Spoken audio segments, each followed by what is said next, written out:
Foi dada a largada para 2026. Partidos e pré-candidatos à presidência não fazem mais questão de esconder que estão vivendo à frente de seu tempo, diante de derrotas, trapalhadas e impopularidade do governo Lula III. O tema que antecipou a disputa em mais de um ano surgiu no mês passado, numa jogada atabalhoada do Ministério da Fazenda, que, sem combinar com ninguém, aumentou o IOF. O imposto virou o tema a cindir a frágil base aliada, explicitando as diferentes visões de mundo e virou bandeira de campanha, tanto da direita como da esquerda.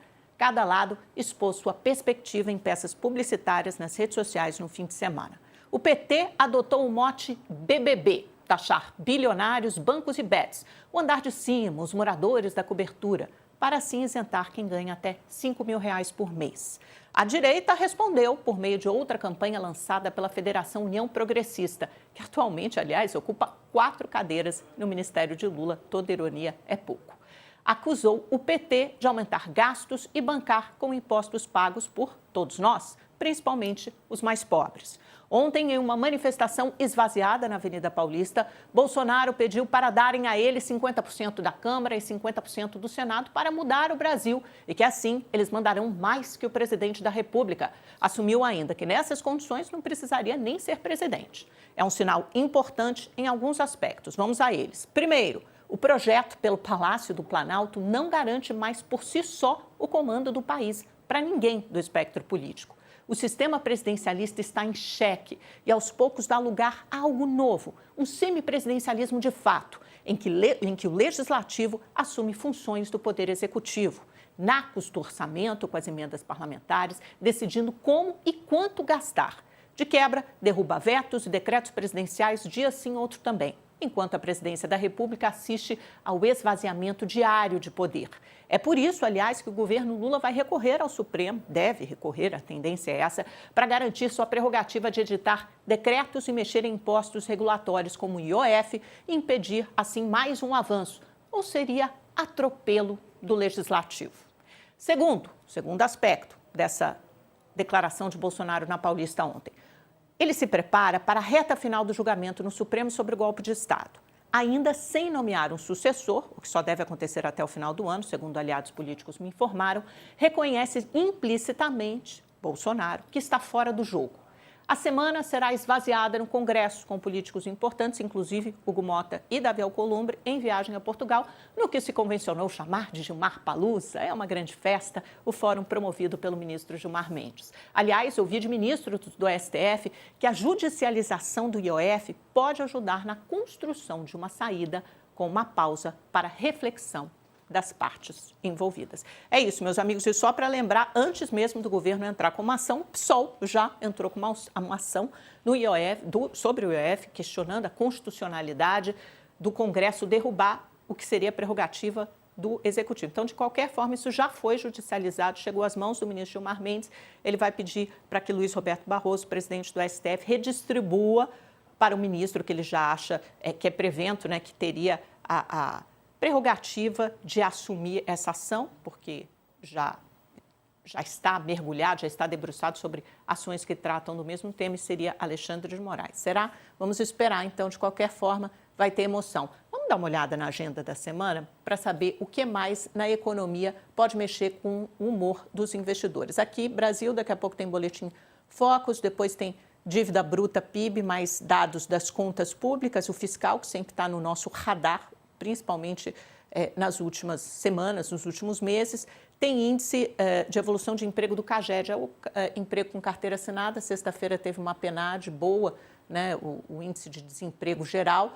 Na terça-feira tem discurso do Powell, de novo, né, o presidente do FED, Banco Central Americano. Tem alguns dados de atividade industrial, atividade econômica nos Estados Unidos, e começa o primeiro indicador de emprego nos Estados Unidos, que é esse JOLTS. Na quarta-feira tem o segundo de emprego nos Estados Unidos, que é o ADP, e aqui tem produção industrial. Próxima tela, por favor, pessoal, quinta-feira. Quinta-feira já começa a ficar um pouco mais esvaziado lá fora, mas ainda tem payroll. Normalmente vem na sexta, vai vir na quinta, porque sexta-feira, 4 de julho, é feriado lá fora. Então, tem essa taxa de desemprego, mais alguns dados de atividade econômica nos Estados Unidos. E sexta-feira, aqui no Brasil, temos também balança comercial E assim fechamos a semana, meus queridos. Vamos dar uma olhada nas bolsas, o funcionamento hoje, porque sexta-feira foi um dia muito animado, as bolsas americanas bateram recorde histórico, vou falar sobre isso já já.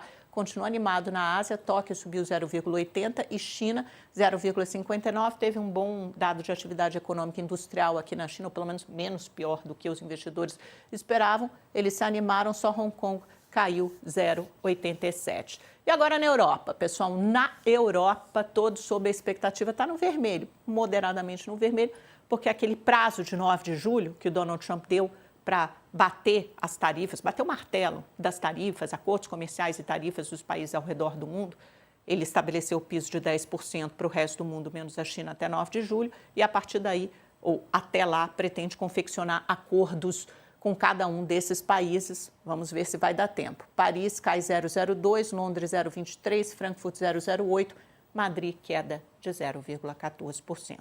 Eu separei alguns gráficos para explicar em números como foi a semana passada, começando pelas bolsas americanas e o comportamento delas durante esse ano. Olha só, elas bateram máximas históricas, tanto Nasdaq como SP500, e aí tem uma série de fatores por trás, né? Um acordo de minerais raros com a China para normalizar esse funcionamento entre China e Estados Unidos. Você tem a expectativa de um novo presidente no Fed no ano que vem, mais dovish, aí isso prenuncia mais cortes das taxas de juros.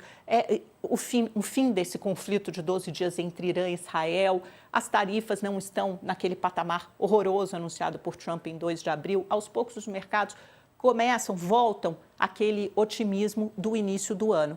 Olha só, tanto Nasdaq quanto SP500 já sobem. SP500 4,57, a variação positiva no ano. Nasdaq 4,48, esse pior momento aqui é próximo ao 2 de abril, no anúncio do tarifaço.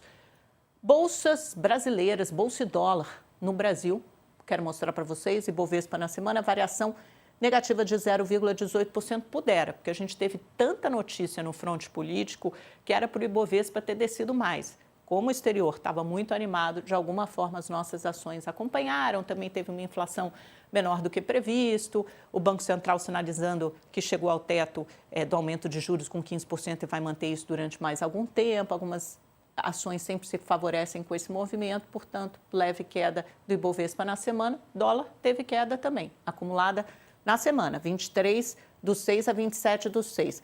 Terminou cotado a R$ 5,48. Meus amigos, vou chamar um breve intervalo comercial para quem nos assiste pela televisão, mas fica aqui, porque já já tem a Alessandra Ribeiro, da Tendências Consultoria, que vai nos dar um panorama, nos traçar um panorama sobre o problema, o imbróglio fiscal e macroeconômico do Brasil. Enquanto isso, para quem continua comigo, o que temos agora são tantos gráficos e tantas telas que até eu me esqueço de vez em quando, mas o Gustavo Aleixo já soprou no meu ouvido, já me deu a cola, que é a taxa de desemprego, a PNAD, da semana passada. Lembra que essa semana hoje, mais tarde, vai ter o CAGED, que é emprego com carteira assinada. Esse é um emprego geral no trimestre encerrado em maio, né? Março, abril, maio, ficou em 6,2%. Olha quanto estava em dezembro de 2022, 8,6%. Aqui eram mais ou menos 10 milhões de desempregados. Aqui já são 6,8 milhões de desempregados.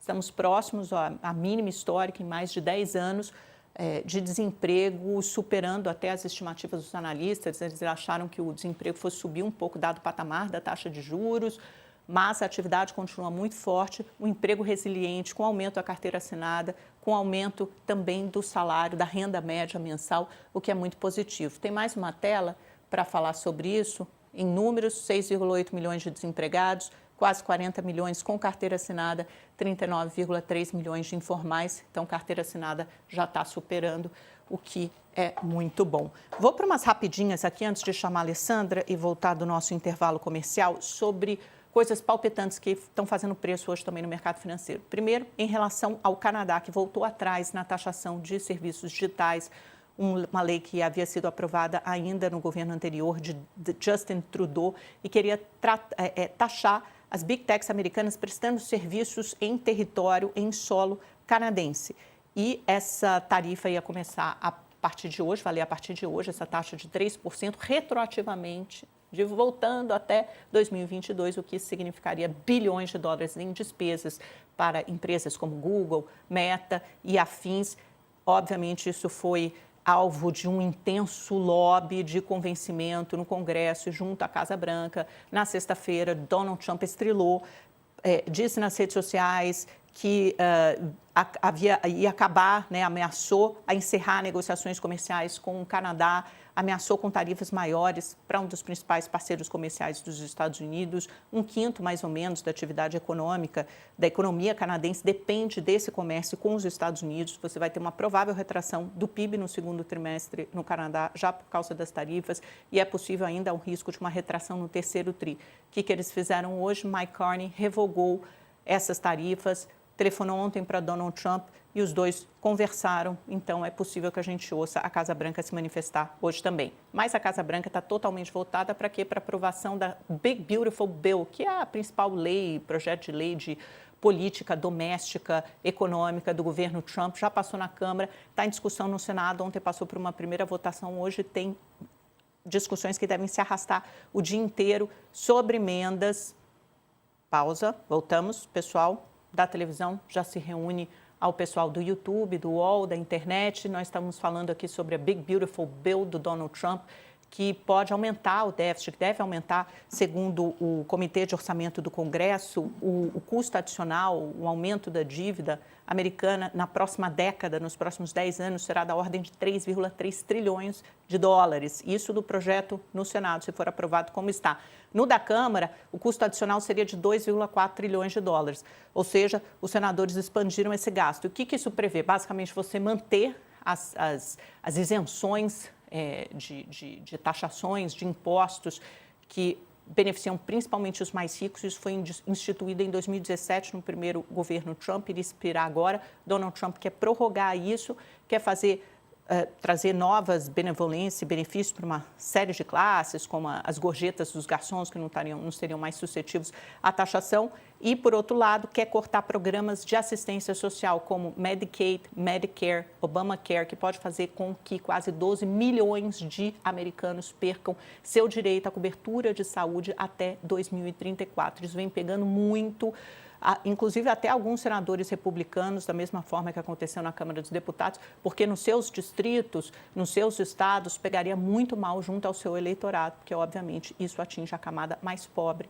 da população, para estender esse corte de impostos que Donald Trump vem promovendo.